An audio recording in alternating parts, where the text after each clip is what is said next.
சிகடிக்கு ஆசை எபிசோட்ல பாத்தீங்கன்னா முத்துவோட கோவம், ரோஹிணியோட என்ட்ரி, விஜயோட அதிர்ச்சி எல்லாமே ஒரே நாள்ல வந்து கலந்துருக்கு. வீட்ல பிசினஸ்ல காதல்ல எங்கேயாச்சும் ஏதாவது ஒரு தப்பான ஒரு வார்த்தை சொன்னாலே விளைவு எல்லாமே இந்த கற்பனைக்கு எட்டாத அளவுக்கு வந்து பெருசா இருக்கு. ரோஹிணி எகைன் வந்து மனோஜோட வாழ்க்கையில வந்து வந்திருக்கா. இதனால விஜயா வந்து கோவத்துல வந்து இருக்காங்க. அதே நேரத்துல முத்து பண்ண செயல்னால அது அவனுக்கே வந்து வினையா வரப்போகுது. சரி வாங்க, இன்னும் சொல்லாத அந்த சண்டை, அந்த அதிர்ச்சி எல்லாத்தையுமே நம்ம பார்க்கலாம்.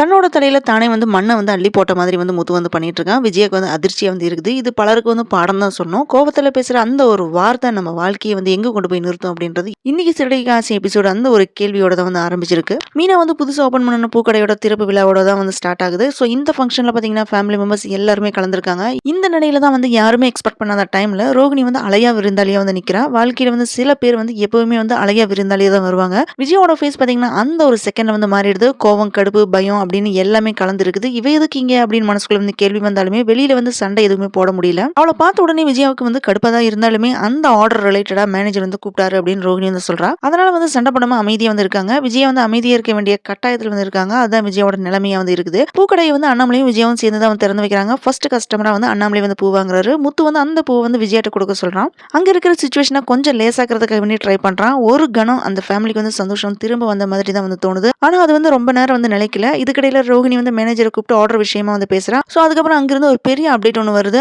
அந்த மேனேஜர் வந்து இந்த அபார்ட்மெண்ட்டுக்கான ஹோம் அப்ளையன்ஸ் சப்ளை ஆர்டர் மனோஜுக்கு தர டிசைட் பண்ணியிருக்காரு. இதை கேட்ட மனோஜ் வந்து ரொம்ப சந்தோஷப்பட்டு மேனேஜருக்கு வந்து தேங்க்ஸ் சொல்றான். ஆனா அதை விட பெரிய ஷாக் எதுன்னு தெரியுமா? அதுக்கு மேனேஜர் என்ன சொல்றான்னு பாத்தீங்கன்னா, இந்த ஆர்டர் வந்து உங்களுக்கு கிடைக்க காரணமே ரோஹிணி தான். அவங்க சொல்லி தான் வந்து நான் ஒத்துக்கிட்டேன். உங்க வீட்டுல நடக்கிற பிரச்சனை எல்லாமே ரோஹிணி சொன்னாங்க. அவங்கள மாதிரி ஒரு வைஃப் கிடைக்கிறதுக்கு நீங்க வந்து கொடுத்து வச்சிருக்கணும் அப்படின்னு புகழ்ந்த உடனே விஜயா வந்து கோபப்படுறாங்க. அந்த வார்த்தையை கேட்ட உடனே விஜயோட நெஞ்சையே வந்து குத்துற கத்தி மாதிரி வந்து இருக்குது. உடனே விஜயா மனோஜ்கிட்ட ஏன் இந்த ஆர்டர் வந்து ஏத்துக்கிற அப்படின்னு வந்து கேக்குறாங்க. அப்ப மனோஜ் வந்து என்ன சொல்லணும்னு பாத்தீங்கன்னா, எனக்கு இருக்கிற கடனை வந்து அடைக்கிறதுக்கு இந்த ஆர்டர் வந்து ரொம்ப ஹெல்ப்ஃபுல்லா இருக்குமா அப்படின்னு வந்து சொல்றான். அதனாலதான் இந்த ஆர்டர் வந்து நான் ரோஹிணியோட சேர்ந்து டெலிவரி செய்யறேன் அப்படின்னு சொல்லியிருக்கேன். அதை கேட்ட எல்லாருமே வந்து ஷாக்கிங்ல வந்து இருக்காங்க. அந்த ஒரு சென்டென்ஸ் பாத்தீங்கன்னா விஜயாக்கு வந்து இடியாப்பம் மாதிரி தான் வந்து இருக்குது. அதே நேரத்துல இந்த விஷயத்துக்காக அவ செஞ்ச துரோகத்தை நான் மறக்க மாட்டேன் அப்படின்ட்டு மனோஜ் என்னதான் வந்து சொன்னாலுமே விஜயாக்கு வந்து தெரியும் ரோஹிணி மனோஜோட சேர்ந்து பிசினஸ் வந்து சேரன்ற பேர்ல மனோஜோட வாழ்க்கையில வந்து எகைன் வந்து நுழைஞ்சிருவா அப்படின்றது விஜயாக்கு வந்து கொஞ்சம் கூட விருப்பமே இல்ல. இது கோவமும் இல்ல, பயம் மட்டும்தான். அங்க நீத்தோட ரெஸ்டாரண்ட்ல வேற ஒரு பதற்றப்படுற மாதிரி வந்து சீன் ஒன்று வருது. அது என்னன்னு பாத்தீங்கன்னா, அங்க வர்ற முத்து எம்ப்ளாயிஸ் கிட்ட வந்து நீத்து தர சம்பளத்தை விட அதிகமா தரோம் அப்படின்னு வந்து டீல் பேசிட்டு இருக்கான். அதை பார்த்தா நீத்து வந்து ஷாக் ஆகுறாங்க. அதுக்கப்புறம் முத்து வந்து நீத்து வந்து தனியா கூப்பிட்டு ஸ்ருதிட்டு வந்து சாரி சொல்லு அப்படின்னு வந்து சொல்றான். அதுக்கு நீத்து என்ன சொல்றாங்க பாத்தீங்கன்னா, அதெல்லாம் முடியாது அப்படின்னு வந்து சொல்றான். நான் ரவியை வந்து லவ் பண்றேன் அப்படின்னு சொல்றான். அதனால முத்து வந்து செம்மையா வந்து கோவப்படுறான். இந்த கோவத்தால முத்து வந்து என்ன சொல்றான்னு பாத்தீங்கன்னா, ஒழுங்கா வந்து மன்னிப்பு கேளு, இல்லைன்னா ஹோட்டல் வந்து அடிச்சு உடச்சிடுவேன் அப்படின்னு வார்னிங் கொடுத்துட்டு அங்கிருந்து போயிடுறான். இந்த மாதிரி முத்து பேசுனதை வச்சு நீத்து வந்து நாடகத்தை வந்து போட போறாங்க. கோவத்துல சொன்ன ஒரு வார்த்தை அவனை வந்து நினைக்காத அளவுக்கு பெரிய விஷயமா வந்து மாறப்போகுது.